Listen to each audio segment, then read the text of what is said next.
Special train से रामेश्वरम धाम की तीर्थ यात्रा। आज ही अपनी सीट बुक कराएं त्रिपुरयात्रा.com पर।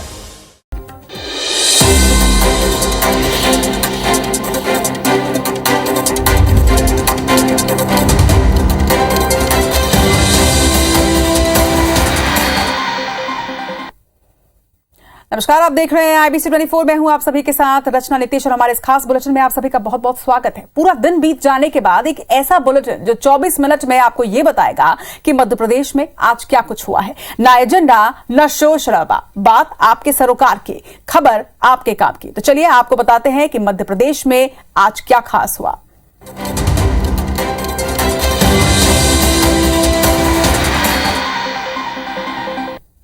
आज बुलेटिन की शुरुआत उस खबर के साथ जिसने स्वास्थ्य विभाग की पोल खोल के रख दी। मुरैना में जख्मी महिला के सिर पर कॉटन लगाने की जगह कॉन्डोम का पैकेट लगाने का मामला सामने आया। लापरवाही के बाद वार्ड बॉय को नोटिस जारी कर कार्रवाई करने के लिए जांच समिति का गठन भी कर दिया गया है। देखिए इस रिपोर्ट में।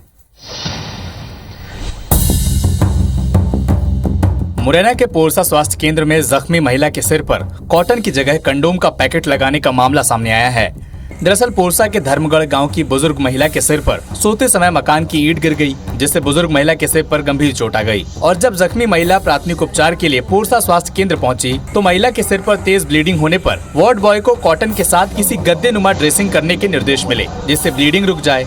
लेकिन वार्ड बॉय ने सिर पर कॉटन की जगह पट्टी के साथ कंडोम का पैकेट लगा दिया। जब जख्मी महिला को मुरैना अस्पताल रेफर किया गया तब जाकर इस बात का खुलासा हुआ। वार्ड बॉय की लापरवाही से उसने वहाँ पे जो कंडोम का पैकेट होगा वो रख दिया गया है। ये वार्ड बॉय की गलती है और उसकी लापरवाही है, उसके खिलाफ कार्रवाई की जा रही है। BMO पोरसा के द्वारा एक कमेटी बनाई गई है। स्वास्थ्य विभाग ने वार्ड बॉय को नोटिस जारी कर जांच समिति का गठन तो कर दिया है, लेकिन इस पूरे मामले ने स्वास्थ्य विभाग पर गंभीर सवाल खड़े कर दिए हैं। रीवा में नकल कर रहे स्टूडेंट का एक वीडियो सोशल मीडिया में वायरल होने के बाद TD कॉलेज प्रबंधन का ये कहना है कि नकल के लिए नेहरू कॉलेज ने उन पर दबाव बनाया था, जिसके बाद कलेक्टर ने जांच के निर्देश दिए। देखिए रिपोर्ट। रीवा के TD कॉलेज में परीक्षा में नकल कर रहे स्टूडेंट्स का वीडियो सोशल मीडिया में जमकर वायरल हो रहा है। इस वीडियो में स्टूडेंट्स मोबाइल और किताबों की मदद से उत्तर लिखते नजर आ रहे हैं। ये स्टूडेंट्स नेहरू कॉलेज के हैं, जिनका परीक्षा केंद्र TD कॉलेज में है। लेकिन दिलचस्प बात यह है कि तस्वीरें वायरल होने के बाद TD कॉलेज प्रबंधन ने कुलसचिव को जो पत्र लिखा है उसमें नकल के मामले को स्वीकारते हुए उन्होंने नेहरू कॉलेज पर नकल के लिए दबाव बनाने का आरोप लगाया। मामले को लेकर संयुक्त संचालक उच्च शिक्षा विभाग का कहना है कि उचित कार्रवाई की जाएगी। वीडियो जो वायरल हुआ है उसकी जांच की जाएगी, उसकी अलग से जांच होगी। अगर वो वीडियो सही पाया गया, इस प्रकार से नकल हो रही थी, तो हाई एजुकेशन विभाग के द्वारा इन पर कड़ी कार्रवाई की जाएगी और हमारे तरफ से हर इस प्रकार के नकलची सेंटरों को बंद करने का अनुशंसा किया जाएगा। कलेक्टर ने भी उच्च शिक्षा विभाग को मामले की जांच के निर्देश दे दिए हैं। इधर नरसिंहपुर के एक सरकारी स्कूल में परोसे गए मध्याह्न भोजन में कीड़े निकलने का मामला सामने आया। बच्चों को संतुलित आहार देने के उद्देश्य से शुरू किए गए इस कार्यक्रम में सामने आ रहे ऐसे मामले कई गंभीर सवाल को खड़े करते हैं। जमीन पर बिखरे चावल और पास खड़े नन्हे बच्चे। खाना का मिलो तो सुड़ी मिली थी काय में चावल में। देश का भविष्य माने जाने वाले इन बच्चों के सामने बिखरा हुआ चावल दरअसल इन्हें मध्याह्न भोजन में परोसा गया था, लेकिन चावल में कीड़े निकलने से इसे थाली में न रखकर जमीन पर फेंक दिया गया। ये मामला है नरसिंहपुर के गोटेगांव तहसील के एक सरकारी स्कूल का। बताया जा रहा है कि प्रधान पाठक से पहले भी मामले की शिकायत की जा चुकी है, लेकिन प्रधान पाठक का कहना है कि इस तरह का ये पहला मामला है। बच्चे भोजन कर रहे थे तब शिकायत आ रही थी, वो चावल में सुड़ी निकल गई थी, तो उसको हमने के सुड़ी खाना में निकल रहा है, सुड़ी में चावल में तो अलग कर दो। हमने बच्चों को संतुलित आहार देने के लिए मध्याह्न भोजन की शुरुआत की गई थी, लेकिन अगर इस तरह का भोजन बच्चों को परोसा जाएगा तो संतुलित आहार तो छोड़िए, बच्चों का स्वस्थ रह पाना भी मुश्किल बनता जाएगा। इधर बागेश्वर धाम के पीठाधीश्वर धीरेन्द्र कृष्ण शास्त्री ने प्रीतम लोधी के ब्राह्मणों पर दिए बयान पर कड़ी नाराजगी जताई और ये कहा कि अगर ब्राह्मण नहीं होते तो लोग राम और कृष्ण का नाम तक नहीं जान पाते। धीरेन्द्र कृष्ण शास्त्री ने और क्या क्या कहा, देखिए इस रिपोर्ट में। प्रीतम लोधी के ब्राह्मणों पर दिए बयान पर बागेश्वर धाम के पीठाधीश्वर धीरेन्द्र कृष्ण शास्त्री ने कड़ी नाराजगी जताई है। धीरेन्द्र कृष्ण शास्त्री ने कहा है कि अगर ब्राह्मण इस संसार में नहीं होते तो लोग अपने बाप राम और कृष्ण का नाम तक नहीं जान पाते। हालांकि धीरेन्द्र कृष्ण शास्त्री ने ये भी कहा कि वो जातिवादी व्यवस्था की बात नहीं कर रहे और न ही जातिवादी व्यवस्था फैलाना चाहते हैं। साथ ही उन्होंने कहा कि ब्राह्मणों और कथावाचकों की जरूरत है क्योंकि आने वाली पीढ़ी राम को जान सके। ब्राह्मण अगर इस संसार में नहीं होते तो तुम अपने बाप का नाम नहीं जान पाते, तुम राम के बारे में नहीं जान पाते, भगवान कृष्ण के बारे में नहीं जान। और जातिवाद पर हमारी बात को मत ले जाना। हम सिर्फ इतना कहना चाहते कथावाचकों की जरूरत है। धीरेन्द्र कृष्ण शास्त्री ने कहा कि कथावाचकों के कारण कई घर टूटने से बचते हैं और उन्होंने लोगों से अपील करते हुए कहा कि समाज में ऐसे बयान देने वालों का बहिष्कार होना चाहिए। नेता प्रतिपक्ष गोविंद सिंह ने सरकार पर कांग्रेस विधायकों के पत्रों का जवाब नहीं देने का आरोप लगाया और कहा कि पत्रों का जवाब तो दूर, सरकार पत्र प्राप्ति की सूचना तक नहीं देती। देखिए इस रिपोर्ट में। नेता प्रतिपक्ष डॉक्टर गोविंद सिंह ने शिवराज सरकार पर उनके पत्रों के जवाब नहीं देने का आरोप लगाते हुए कहा कि जब से मध्य प्रदेश में बीजेपी की सरकार बनी है तब से कांग्रेस विधायकों की चिट्ठियों के जवाब सरकार नहीं दे रही है। प्रदेश की तमाम समस्याओं को लेकर अब तक 30 से ज्यादा खत लिख चुके हैं, लेकिन जवाब तो दूर, पत्र प्राप्ति की सूचना तक नहीं दी जाती। डॉक्टर गोविंद सिंह के अलावा कांग्रेस के अन्य विधायक कुणाल चौधरी और ओमकार सिंह मरकाम ने भी सरकार पर यही आरोप लगाया है। मुख्यमंत्री ने ये परंपरा डाल रखी है और मंत्रियों को भी हिदायत दे दी है कि कोई भी एमएलए विधायक सांसदों के पत्र के जवाब न दें। जबकि मंत्री विश्वास सारंग ने गोविंद सिंह पर तंज कसते हुए कहा कि नेता प्रतिपक्ष बनने के बाद गोविंद सिंह अवसाद में हैं। मुझे लगता है वो कहीं ना कहीं अवसाद में है, क्योंकि नेता प्रतिपक्ष बनने के बाद उनको जो सहयोग कांग्रेस पार्टी की तरफ से मिलना था वो नहीं मिल पा रहा। 2023 विधानसभा का चुनाव नजदीक है, लिहाजा दोनों ही दल एक दूसरे पर पलटवार करने का कोई मौका नहीं छोड़ते। जबलपुर में कांग्रेस की अंदरूनी कला अब खुलकर सामने आ गई है। जबलपुर नगर निगम के एमआईसी के गठन में अपनी उपेक्षा से नाराज विधायक संजय यादव ने खुलकर पार्टी की आलोचना की और उनका साथ दिया कांग्रेस के ही एक विधायक विनय सक्सेना ने।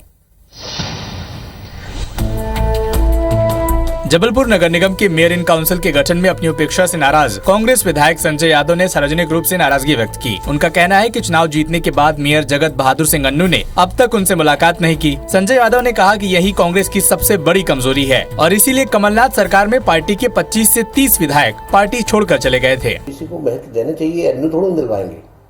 ये तो प्रदेश अध्यक्ष जी का कर्तव्य बनता है ना। ये बात आप प्रदेश अध्यक्ष जी से पूछिए। कांग्रेस में यही तो कमजोरी है ना। इसलिए तो बग गए 35।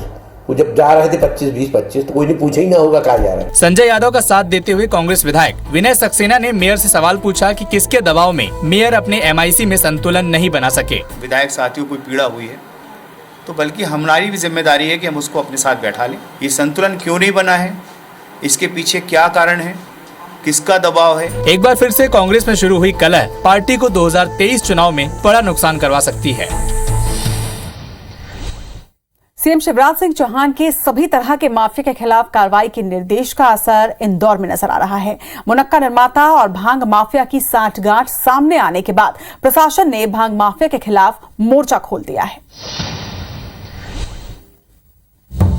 इंदौर जिला प्रशासन के निशाने पर इस बार भांग माफिया है। जांच के बाद पहली कार्रवाई भांग माफिया मुजाहिद खान उर्फ मंजूर भांगवाला पर की गई। कलेक्टर ने एनएससी की कार्रवाई करते हुए उसे जेल भेज दिया। क्योंकि आपराधिक प्रवृत्ति का व्यक्ति था और भांग माफिया कैटेगरी श्रेणी में कार्य कर रहा था, इसलिए इसके खिलाफ रासुका लगाई गई, इसको जेल डाला गया है। इंदौर जिले में 17 मुनक्का निर्माता हैं। उनके साथ भी भांग माफिया की तगड़ी सांठगांठ हो सकती है।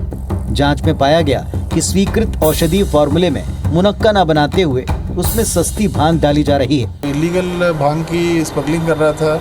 इसमें कहीं ना कहीं बड़े मुनक्का व्यापारी भी इसके बड़े क्लोज एसोसिएट थे इस काम में। कलेक्टर ने जांच दल गठित कर दिया है जो सभी मुनक्का निर्माताओं की जांच करेगा। सभी मुनक्के वालों की जांच होगी और जहां जहां गड़बड़ी पाई जाएगी ऐसे मुनक्का वालों के खिलाफ भी सख्त कार्रवाई की जाएगी। नियमों के तहत मुनक्का में लगने वाली भांग लाइसेंसी दुकानों से खरीदी जानी चाहिए, लेकिन बड़े पैमाने पर मुनक्का निर्माता भांग माफियाओं से साठगांठ कर अवैध कारोबार में लिप्त हैं।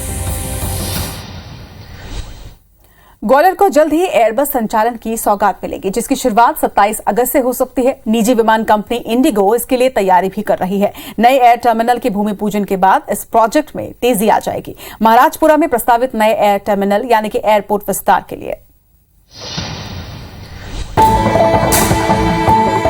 ग्वालियर से एयरबस चलाए जाने को लेकर तैयारी चल रही है। ये पहली एयरबस होगी जो ग्वालियर से चलेगी। सब कुछ ठीक रहा तो 27 अगस्त को नए एयर टर्मिनल के भूमि पूजन के साथ ही इसकी शुरुआत हो सकती है। कांग्रेस ने क्या प्रयास किया, कितने शहरों से ग्वालियर जुड़ा था। आज जब से श्रीमती ज्योतिरादित्य सिंधिया जी को नागरिक उड्डयन मंत्रालय मिला है, तब से कितने शहरों से जुड़ गया है। आलोचना करने से पहले स्वयं के गलीवान में झांक लेना चाहिए। दूसरी ओर कांग्रेस हवाई किराए में बढ़ोतरी को लेकर तंज कस रही है। फ्लाइट्स चालू हुई, बंद हो गई क्योंकि वो इकोनॉमिकल नहीं है, यहाँ मार्केट पोटेंशियल नहीं है, रीजनेबल कॉस्ट पे एयर फ्लाइट्स नहीं होंगी। तो मुझे लगता है सिर्फ और सिर्फ ये सांकेतिक और सिंबॉलिक रहेगा। दरअसल महाराजपुरा में प्रस्तावित नए एयर टर्मिनल का प्रोजेक्ट 400 करोड़ से ज्यादा का है। इसके बनने के बाद ग्वालियर में हवाई यात्रियों की क्षमता रोजाना 1500 हो जाएगी। इसके अलावा कार्गो विमान और यात्री विमान भी ज्यादा संख्या में खड़े हो सकेंगे। मूसलाधार बारिश के बाद भिंड के जिला अस्पताल परिसर में पानी भर गया और प्रशासन के जल निकासी के दावों की पोल फिर से खुल गई। देखिए इस रिपोर्ट। अस्पताल परिसर के बाहर भरा पानी, बुजुर्ग को कंधे पर रखकर अस्पताल तक पहुंचाते परिजन। ये तस्वीर है भिंड के जिला अस्पताल परिसर की। रात को हुई मूसलाधार बारिश के बाद जिला अस्पताल पूरी तरह से लबालब हो गया। स्थिति ये हो गई कि इलाज के लिए पहुंचे बुजुर्ग को अस्पताल के अंदर ले जाने के लिए परिजनों को अपने कंधे का इस्तेमाल करना पड़ा।